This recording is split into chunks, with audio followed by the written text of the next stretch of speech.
बिस्मिल्लाहिर्रहमानिर्रहीम अस्सलाम वालेकुम स्टूडेंट्स। आज की वीडियो लेक्चर में हम पढ़ेंगे सेल वाल के बारे में। तो चलिए स्टार्ट लेते हैं और पढ़ते हैं आज की वीडियो लेक्चर में थोड़ा बहुत सेल वाल के बारे में। तो फर्स्ट ऑफ ऑल ये सेल वाल क्या होता है? It is the outermost boundary, ये सबसे बैरूनी किनारा होता है और plant, algae and fungi cell. Cell wall क्या होता है? ये प्लांट सेल का, एल्गी सेल का और इसके अलावा फंजाई के जो सेल्स होते हैं उनका आउटर मोस्ट बाउंड्री होता है, उसका सबसे बैरूनी किनारा होता है सेल का। आज के वीडियो लेक्चर में हम यहाँ पर मेनली फोकस करेंगे प्लांट के सेल वाल के ऊपर कि उसका कंपोजिशन क्या होता है, उसका फंक्शन वगैरह क्या होता है। एलजी का जो सेल वाल है और फंजाई का जो सेल वाल है ये प्लांट से थोड़ा डिफरेंट होता है, तो इसके ऊपर हम अलग वीडियो लेक्चर्स शूट करवाएंगे, उसमें इसको डिटेल से स्टडी करेंगे कि एलजी के सेल वाल के अंदर क्या होता है, उसके अलावा फंजाई वगैरह के अंदर क्या होता है। लेकिन आज के वीडियो लेक्चर में हमारा मेन फोकस किस चीज़ के ऊपर होगा? प्लांट सेल वाल के ऊपर होगा। तो ये तो हो गया सेल वाल के। सेल वाल क्या होता है? ये प्लांट सेल का, एल्गी सेल का और इसके अलावा फंजाई सेल का आउटर मोस्ट बाउंड्री होता है और एनिमल सेल के अंदर सेल वाल एब्सेंट होता है। अच्छा, नेक्स्ट वन पॉइंट क्या है? Discovered by Robert Hooke in 1665। Cell wall जो था ये रॉबर्ट हुक ने डिस्कवर किया था 1665 में। नेक्स्ट वन पॉइंट क्या है? Secreted by protoplasm. Cell wall जो है ये प्रोटोप्लाज्म सिक्रीट कर देता है, मतलब इसका प्रोडक्शन कौन करवाता है, इसका सिंथेसिस कौन करवाता है? प्रोटोप्लाज्म। प्रोटोप्लाज्म क्या होता है? यहाँ पर फॉर एग्जांपल के तौर पे हमने एक सेल ले लिया, ये क्या है? एक सेल है और ये इसका आउटर कवरिंग है फॉर एग्जांपल, और ये कवरिंग इसका क्या कहलाता है? इसको सेल मेम्ब्रेन कहा जाता है। और सेल मेम्ब्रेन के बाहर क्या होता है? In case of plant cell, cell membrane के बाहर सेल वाल होता है। तो ये रफ लाइक स्ट्रक्चर क्या हो गया? ये हो गया सेल वाल। तो सबसे आउटर मोस्ट कवरिंग क्या होता है प्लांट सेल के केस में? ये होता है सेल वाल। तो ये हो गया सेल वाल। और सेल वाल के नीचे क्या मौजूद होता है? सेल मेम्ब्रेन मौजूद होता है। तो ये हो गया सेल मेम्ब्रेन। अब सेल मेम्ब्रेन से नीचे जितना भी पोर्शन है सेल का, मतलब साइटोप्लाज्म, ये पोर्शन क्या कहलाता है? साइटोप्लाज्म। और यहाँ पे मिडल में क्या होता है? न्यूक्लियस मौजूद होता है। तो साइटोप्लाज्म और न्यूक्लियस, इन दोनों को कलेक्टिवली एक नाम दिया जाता है प्रोटोप्लाज्म। इसे क्या कहा जाता है? प्रोटोप्लाज्म। तो सेल मेम्ब्रेन से नीचे जितना भी पोर्शन है सेल का, इसी पोर्शन को, जिसके अंदर ऑर्गेनेल पड़े हुए होते हैं और इसके अलावा न्यूक्लियस पड़ा होता है सेंटर में, इस पूरे सेल को क्या नाम दिया जाता है? प्रोटोप्लाज्म। तो साइटोप्लाज्म की तो सेल वॉल की फॉर्मेशन कहाँ से होती है? ये प्रोटोप्लाज्मिक एरिया से होती है। प्रोटोप्लाज्म के अंदर इसका सारा मैकेनिज्म कंटिन्यू रहता है और इसी तरह बाहर पोर्शन पे क्या बना दिया जाता है? सेल मेम्ब्रेन से बाहर सेल वाल को प्रिपेयर किया जाता है। तो ये हो गया प्रोटोप्लाज्म। अब इसके अलावा एक और वर्ड्स है जो कि क्या है? वो है प्रोटोप्लास्ट। प्रोटोप्लास्ट ये क्या होता है? प्रोटोप्लाज्म तो आप लोगों ने जान लिया कि क्या होता है। नेक्स्ट वन हम पढ़ते हैं कि प्रोटोप्लास्ट क्या होता है। तो in case of plant cell के केस में सेल वाल से नीचे जितना भी सेल हैं, मतलब सेल मेम्ब्रेन, साइटोप्लाज्म और न्यूक्लियस, इन तीनों को कलेक्टिवली नाम दिया जाता है प्रोटोप्लास्ट। तो उम्मीद है ये 2 पॉइंट आप लोगों को समझ में आ चुके होंगे। तो सेल वाल को कौन सिक्रीट कर देता है? प्रोटोप्लाज्म इसको सिक्रीट कर देता है। नेक्स्ट पॉइंट क्या है? कंपोजिशन। अब आते हैं इसके बनावट की तरफ कि सेल वाल किस तरह बना होता है in case of plant cell. तो एक्सप्लेनेटरी पर्पजेज़ के लिए हमने यहाँ पर प्लांट के 2 सेल्स लिए हुए हैं। ये क्या हैं? 2 प्लांट सेल्स हैं। और इनके ज़रिए हम क्या करेंगे? इनके ज़रिए हम आप लोगों को सेल वाल का पूरा कंपोजिशन समझाएंगे कि सेल वाल का कंपोजिशन किस तरह होता है। फर्स्ट ऑफ ऑल यहाँ पे आप लोगों को एग्जांपल के तौर पे मैं इस सेल को कंसीडर कर लेता हूँ। इस सेल के अंदर ये रेड लाइन से जो मैंने सर्कुलर स्ट्रक्चर बना दिया है, हेक्सागोनल शेप लाइक स्ट्रक्चर बना दिया है, ये क्या है? ये है इस सेल का सेल मेम्ब्रेन। और सेल मेम्ब्रेन से बाहर क्या है? सेल मेम्ब्रेन से बाहर मैंने एक और सर्कल ड्रा किया हुआ है ग्रीन कलर से, यही क्या कहलाता है? यही है सेल वाल, इस सेल का सेल वाल। और यहाँ पर हमने एक दूसरा सेल भी हुआ है इसी तरह सेम, इसके अंदर भी है। ये इनर वन क्या है? ये हो गया सेल मेम्ब्रेन, और बाहर वन क्या है? ये हो गया outermost one, this one is cell wall. अब ये 2 सेल जो हैं इनके बीच में भी एक लेयर पाया जाता है, एक पोर्शन पाया जाता है, जो यहाँ पे मैंने इन 2 सेल्स के बीच में ब्लैक कलर से इसको रिप्रेजेंट कर दिया है। तो इस ब्लैक कलर वाले स्ट्रक्चर को कहा जाता है मिडल लेमेला। ये क्या है कहलाता है? Middle lamella. शॉर्टकट में मैंने रिप्रेजेंट कर दिया ML से, मिडल लेमेला। तो अब यहाँ पर हम मिडल लेमेला को डिस्कस करेंगे। मिडल लेमेला से नीचे क्या मौजूद है? सेल वॉल मौजूद है, और सेल वॉल से फिर नीचे क्या मौजूद है? सेल मेम्ब्रेन मौजूद है। तो अब ये मिडल लेमेला जो है ये दोनों का पोर्शन है। अगर आप लोग इस सेल का सेल वॉल कंसिडर करते हो तो तब भी इस सेल वॉल के साथ इस मिडल लेमेला को काउंट किया जाता है।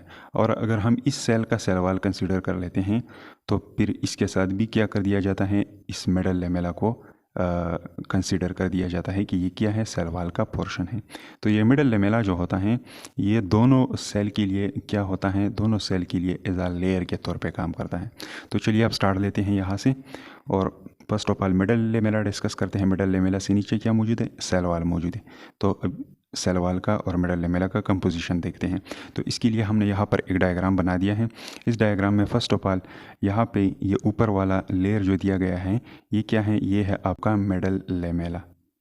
सेल वॉल के कितने कंपोनेंट होते हैं यहाँ पे मैंने आप लोगों के लिए लिख दिए हैं, मेंशन कर दिए हैं। सेल वॉल हो गया, सेल वॉल के अंदर कितने पोर्शन होते हैं? 3 लेयर इसके अंदर मौजूद होते हैं। फर्स्ट वन होता है मिडल लेमेला, इसके नीचे क्या मौजूद होता है? प्राइमरी वॉल मौजूद होता है, और प्राइमरी वॉल के नीचे क्या मौजूद होता है? सेकेंडरी वॉल मौजूद होता है। तो अब इन तीनों को यहाँ पर डायग्राम के थ्रू बारी बारी पढ़ते हैं। तो फर्स्ट ऑफ ऑल ये ऊपर वाला स्ट्रक्चर क्या कहलाता है? ये हो गया मिडल लेमेला। शॉर्टकट में मैंने ML से रिप्रेजेंट कर दिया। This one is your middle lamella. अब ये मिडल लेमेला जो है ये सबसे बैरूनी लेयर होता है सेल वॉल का, और इसका कंपोजिशन क्या होता है? इसके अंदर थ्रीड लाइक स्ट्रक्चर या फाइबर लाइक स्ट्रक्चर पड़े होते हैं। यहाँ पे मैंने एक रेड कलर से एक धागानुमा स्ट्रक्चर बना दिया है। इसके अलावा एक अनदर भी यहाँ पे बना दिया है। ये रेड कलर के धागेनुमा स्ट्रक्चर जो हैं इनको कहा जाता है पेक्टिन फाइबर। इनको क्या कहा जाता है? Pectin fibre. ये पेक्टिन के फाइबर्स होते हैं। अब ये पेक्टिन क्या है? पेक्टिन एक कार्बोहाइड्रेट होता है जो कि बना होता है एक कंपाउंड से। इसका यूनिट कौन होता है? इसका यूनिट होता है गैलेक्टोरोनिक एसिड। ये गैलेक्टोरोनिक एसिड के मॉलिक्यूल्स जब आपस में अटैच हो जाएं और एक लंबा फाइबर लाइक स्ट्रक्चर बनाएं तो इसी फाइबर लाइक स्ट्रक्चर को फिर क्या नाम दिया जाता है? इसको नाम दिया जाता है पेक्टिन फाइबर। तो पेक्टिन फाइबर किससे बना होता है? गैलेक्टोरोनिक एसिड से बना होता है। और ये गैलेक्टोरोनिक एसिड क्या होता है? ये गैलेक्टोज का एक डिराइवेटिव है। गैलेक्टोरोनिक एसिड गैलेक्टोज मॉलिक्यूल का डिराइवेटिव है जो कि असल में क्या है? एक कार्बोहाइड्रेट है। गैलेक्टोज क्या है? कार्बोहाइड्रेट है। तो गैलेक्टोज जब कार्बोहाइड्रेट हो गया तो इसी तरह गैलेक्टोरोनिक एसिड भी कार्बोहाइड्रेट हो गया। गैलेक्टोरोनिक एसिड से पेक्टिन बन चुका है तो पेक्टिन फाइबर भी क्या हो गया? ये भी आप लोगों का कार्बोहाइड्रेट मॉलिक्यूल हो गया। अच्छा, इसके अलावा इसके अंदर और धागे नुमा स्ट्रक्चर भी मौजूद होते हैं जिनको कहा जाता है लेग्निन फाइबर। मिडल लेमेला के अंदर लेग्निन फाइबर भी मौजूद होते हैं, लेग्निन फाइबर। अब ये लेग्निन क्या होता है? लेग्निन भी एक एरोमेटिक बायोपॉलीमर है। लेग्निन क्या होता है? एरोमेटिक बायोपॉलीमर,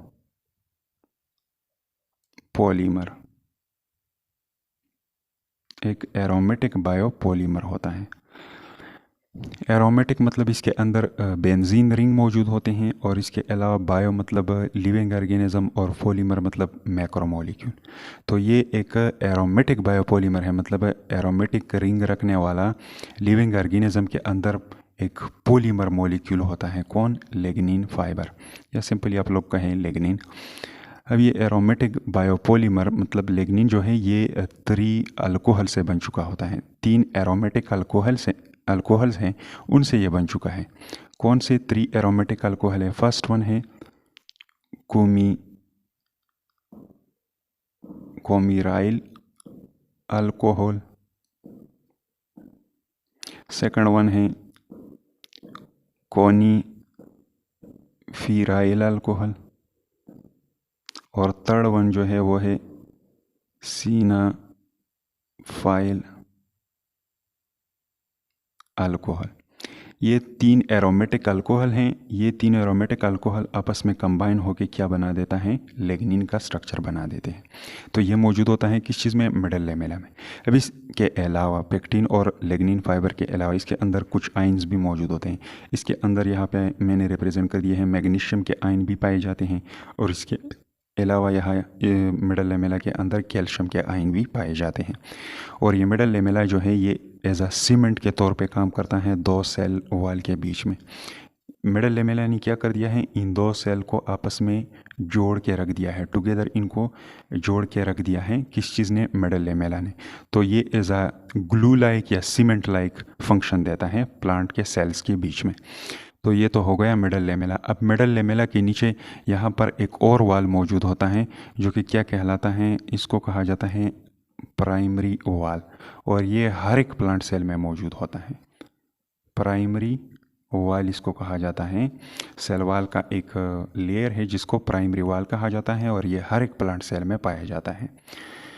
अब ये प्राइमरी वाल जो है इसका कंपोजिशन क्या है, तो फर्स्ट वन, इसके अंदर तो पेक्टिन के फाइबर पाए जाते हैं। यहाँ पर मैंने एक पेक्टिन का फाइबर बना दिया है, और इसके अलावा यहाँ पर एक दूसरा पेक्टिन का फाइबर बना दिया है।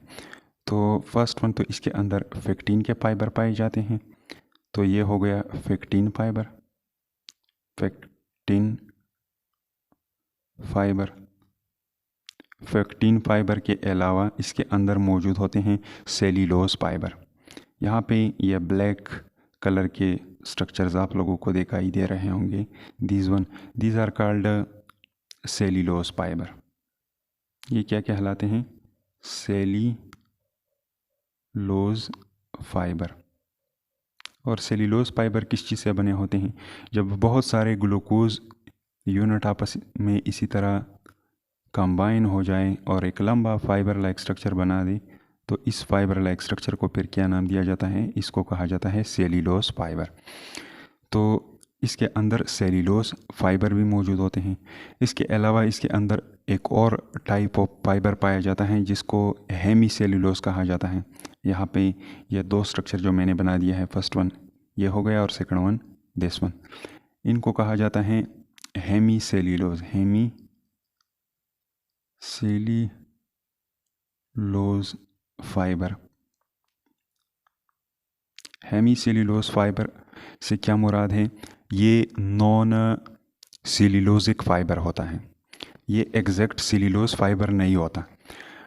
अगर इसका स्ट्रक्चर देखा जाए तो जिस तरह ग्लूकोज में सेल्यूलोज में ग्लूकोज के मॉलिक्यूल आपस में इसी तरह लिंक हो जाते हैं, सेम इसी तरह यहाँ पे भी होता है, लेकिन इसके अंदर ब्रांचेस भी मौजूद होते हैं। यहाँ पर आप लोगों को दिखाई दे रहे होंगे, यहाँ पे मैंने एक रेड कलर से रिप्रेजेंट कर दिया है कि इसके साथ एक और मॉलिक्यूल अटैच है, यहाँ पर एक और मॉलिक्यूल अटैच है, यहाँ पर एक और मॉलिक्यूल अटैच है।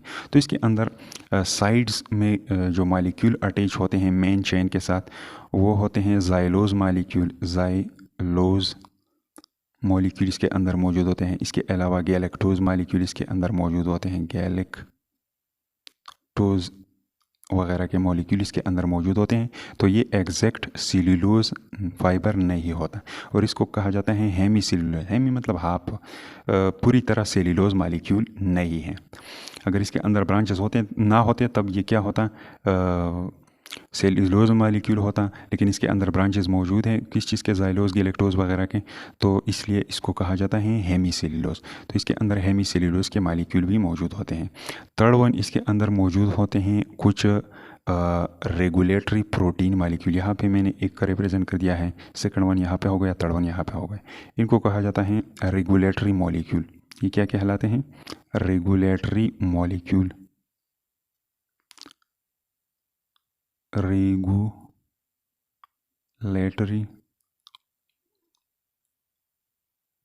मॉलिक्यूल। और इन रेगुलेटरी मॉलिक्यूल का फंक्शन क्या होता है, ये सेल के अंदर क्या करता है, सिग्नलिंग का काम भी करता है, सिग्नल्स। बाहर से सेल के अंदर क्या सिग्नल लाना या अंदर से बाहर की तरफ सिग्नल पहुंचा देना, इसके अंदर ये रेगुलेटरी प्रोटीन इन्वॉल्व होते हैं। और इसके अलावा सेल डिवीज़न में भी ये इन्वॉल्व होते हैं, सेल डिवीज़न में भी ये इन्वॉल्व होते हैं। तो ये हो गया सेल डिवीजन रेगुलेटरी प्रोटीन। इसके अलावा प्राइमरी वाल जो होता है ये ऑप्टिकली एक्टिव होता है। ऑप्टिकली एक्टिव से क्या मुराद है? ऑप्टिकली एक्टिव से मुराद ये है कि अगर प्लेन पोलराइज लाइट इससे पास कर दिया जाए तो ये या तो इस प्लेन पोलराइज लाइट को लेफ़्ट साइड की तरफ डिविएट कर देता है या इसको राइट साइड की तरफ डिविएट कर देता है। तो इसमें ये प्रॉपर्टी भी मौजूद होती है कि ये प्लेन पोलराइज लाइट को क्या कर देता है, राइट की तरफ या लेफ़्ट की तरफ डिविएट करता है। अगर लेफ़्ट की तरफ डिविएट होता है तो फिर उसको लिवोरेटरी का नाम दिया जाता है, और अगर राइट साइड की तरफ डिविएट हो जाए तो उसको फिर डेक्स्ट्रो रोटेटरी का नाम दिया जाता है। तो ये क्या करता है, प्लेन पोलराइज लाइट को डिविएट कर देता है। इसके अलावा आप लोगों के बुक में एक और पॉइंट भी उन्होंने मेंशन कर दिया है कि ये क्या होता है, क्रिस्टलाइन भी होता है। Crystalline in nature. Crystalline in nature से उनका मुराद ये है कि अगर ये सेल्यूलोज फाइबर जो है इनका अंदरूनी डीप स्टडी किया जाए तो सेल्यूलोज के जो फाइबर है इनके अंदर ये सेल्यूलोज मॉलिक्यूल जो होते हैं, ये ग्लूकोज के जो चेन होते हैं, ये इसी तरह एक प्रॉपर अरेंजमेंट में होते हैं, अगर मौका मिल गया तो इसको, इस सेल्यूलोज फाइबर को एक अलग वीडियो लेक्चर में और डिटेल से पढ़ेंगे।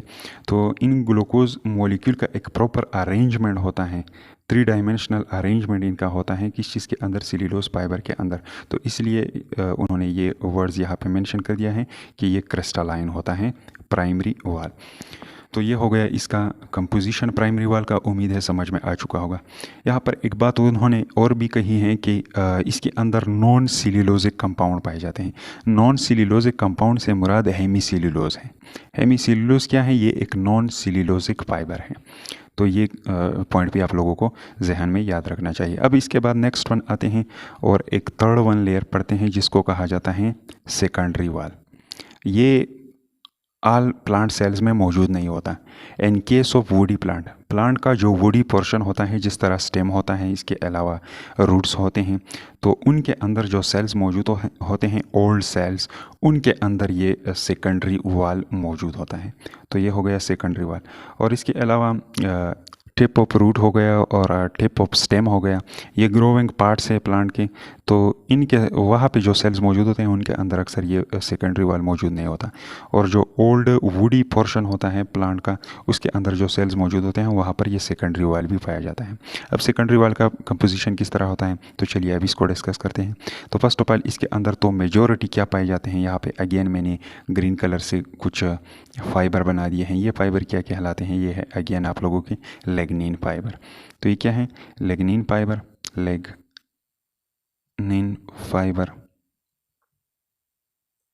लेग्निन फाइबर के अलावा इसके अंदर हेमीसेल्यूलोज के फाइबर पाए जाते हैं। This one is again hemicellulose. ये क्या हो गया, हेमीसेल्यूलोज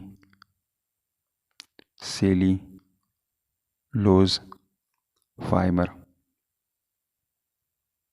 हेमीसेल्यूलोज के फाइबर के अलावा इसके अंदर सेल्यूलोज फाइबर भी पाए जाते हैं, जो यहाँ पे मैंने ब्लैक कलर से इनको रिप्रेजेंट कर दिया है। ये 3 फाइबर लाइक स्ट्रक्चर क्या रिप्रेजेंट करते हैं, सेल्यूलोज फाइबर। और सेल्यूलोज फाइबर आप लोगों ने पढ़ लिया कि इसका कंपोजिशन किस तरह होता है। तो ये हो गए सेल्यूलोज फाइबर। सेल्यूलोज फाइबर के अलावा इसके अंदर कुछ आयंस भी मौजूद होते हैं। इसके अंदर कैल्शियम के आयन मौजूद होते हैं, मैग्नीशियम के आयन मौजूद होते हैं, और इसके अलावा पोटाशियम के आयन इसके अंदर मौजूद होते हैं। तो ये 3 किस्म के आयन भी इसके अंदर पाए जाते हैं। और इसके अलावा इसके अंदर सिलिकॉन डाइऑक्साइड, जिसको सलीका कहा जाता है, इसके पार्टिकल भी मौजूद होते हैं। इसके अंदर क्या मौजूद होता है, सिलिका या सिलिकॉन डाइऑक्साइड इसको कहा जाता है। तो इसके पार्टिकल भी इसके अंदर मौजूद होते हैं। और सेकेंडरी वाल के नीचे यहाँ पर ये रेड लाइन जो हमने यहाँ पर खींच दिया है, ये क्या रिप्रेजेंट करता है, this one is the cell membrane. तो सेल वाल के नीचे फिर क्या स्टार्ट होता है, सेल मेम्ब्रेन की शुरुआत होती है। तो ये हो गया composition of cell wall in case of plant. उम्मीद है ये सारी चीज़ें आप लोगों को समझ में आ चुके होंगे। अब नेक्स्ट वन आते हैं और इसका फंक्शन पढ़ते हैं। तो फंक्शन में फर्स्ट वन पॉइंट क्या है, प्रोवाइड फ्रेमवर्क। ये एक ढांचा प्रोवाइड करता है, प्रिवेंट ओवर एक्सपेंशन, और सेल को क्या कर देता है, ज़्यादा एक्सपेंशन से बचा देता है। ये सेल वॉल जो होता है ये लेस इलास्टिक होता है, इसके अंदर ज़्यादा इलास्टिसिटी मौजूद नहीं होती। तो सेल के अंदर जब ज़्यादा मकदार में पानी जमा हो जाए, फॉर एग्जांपल साइटोप्लाज्मिक एरिया में या वैक्यूल के अंदर पानी जमा हो गया, तो ये फिर क्या हो जाता है, थोड़ा सा स्वेल हो जाता है। तो स्वेल होने के बाद यह सेल वॉल क्या करता है, सेल वॉल का फंक्शन ये होता है कि ये इस सेल को ओवर एक्सपेंशन से बचा देता है, प्रिवेंट ओवर एक्सपेंशन। इसके अलावा second one function cell wall का क्या होता है, provide mechanical strength to the cell. ये मैकेनिकल स्ट्रेंथ भी प्रोवाइड कर देता है, मजबूती देता है किस चीज़ को, सेल को। अगर बाहर से कोई सेल के ऊपर कोई इंजरी वगैरह आ जाए या कोई और प्रेशर वगैरह लगा दिया जाए, तो इसको सेल को स्ट्रेंथ देने वाला कौन होता है, ये सेल वॉल क्या कर देता है, स्ट्रेंथ देता है, मैकेनिकल स्ट्रेंथ देता है, बाहर इंजरी वगैरह से इसको बचा देता है। नेक्स्ट वन क्या होता है, गिव प्रॉपर शेप, ये सेल को एक ख़ास शक्ल भी देता है। इसके अलावा exchange of material, exchange of material भी इसके थ्रू होता है, क्योंकि ये परमिएबल होता है। सेल वॉल क्या होता है, परमिएबल, तो इसके थ्रू क्या होता है, एक्सचेंज ऑफ मटेरियल भी होता है। प्रोवाइड टर्जिडिटी पर प्लांट है, और ये प्लांट को टर्जिडिटी, ये प्लांट जो एरेक्ट खड़ा हुआ है, ये किस चीज़ की वजह से खड़ा हुआ है, ये सेल वॉल का कमाल है। सेल वॉल की वजह से प्लांट को टर्जिडिटी प्रोवाइड हो जाती है, और टर्जिडिटी की वजह से प्लांट एरेक्ट खड़ा होता है। और हमारे बॉडी के अंदर इसीलिए सेल वॉल मौजूद नहीं है, क्योंकि अगर हमारे सेलों के अंदर भी सेल वॉल मौजूद होता तो फिर हम भी प्लांट की तरह एरेक्ट होते और मूवमेंट वगैरह ना कर पाते। तो हम लोकोमोशन करते हैं, मूवमेंट करते हैं, एक जगह से दूसरी जगह जाते हैं, तो इसलिए हमारे सेल्स के अंदर क्या, सेल वॉल मौजूद नहीं है। इसके अलावा सेल वॉल जो है ये कम्युनिकेशन का फंक्शन भी देता है। यहाँ पर यह दो सेल जो हैं इनके बीच में मैंने यहाँ पर एक होल क्रिएट कर दिया है। इस होल को कहा जाता है प्लाज्मोडेस्माटा। ये ओपनिंग जो है, ये चैनल लाइक स्ट्रक्चर जो है, इसको कहा जाता है प्लाज्मोडेस्माटा।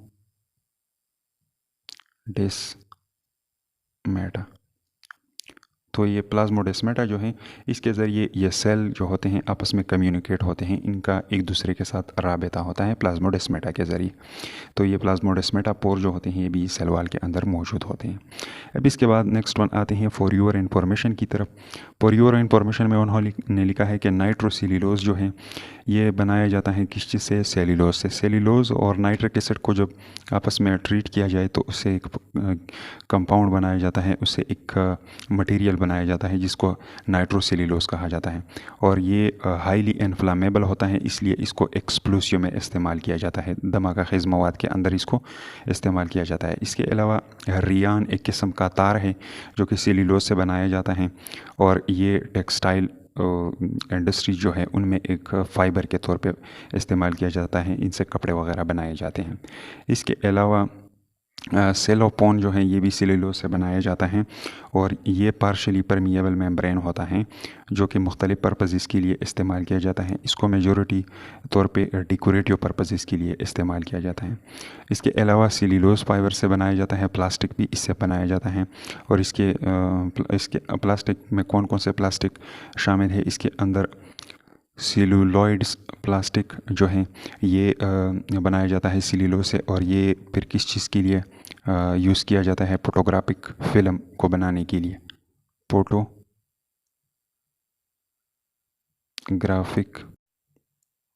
फिल्म्स जो होते हैं उनके बनाने में ये इस्तेमाल होता है। पुराने ज़माने में, अब तो ज़्यादातर इस्तेमाल नहीं होता, पुराने ज़माने में आप लोगों ने देखा होगा कि कैमरेज जो थे उनके अंदर एक रील पाया जाता था। तो वो रील किस चीज़ से बनाया जाता था, सेल्यूलॉइड से बनाया जाता था। तो वो उसको फोटोग्राफिक फिल्म भी कहा जाता है, तो सेल्यूलॉइड से वो भी बनाया जाता है। इसके अलावा साइमिनेटोग्राफी में भी ये सेल्यूलोज का इस्तेमाल होता है। साइनिमेटोग्राफी जो है ये क्या कहलाता है, ये एक आर्ट है, एक फन है जिसमें क्या कर दिया जाता है, ये तस्वीरें निकालना कैमरे के ज़रिए, और इसके अलावा फ़िल्म की शूटिंग वगैरह करना, इस सारे प्रोसीजर को साइनिमेटोग्राफी का नाम दिया जाता है। तो इसके अंदर जो ये चीज़ें इस्तेमाल होती हैं जो प्लास्टिक की बनी होती हैं, वो भी किस चीज़ से बना होता है, वो भी सेल्यूलोज से बना होता है। इसके अलावा सेल्यूलोज जो है ये पेपर मेकिंग में भी यूज़ होता है। तो ये हो गया थोड़ा बहुत सेल वॉल के बारे में। उम्मीद है समझ में आ चुका होगा।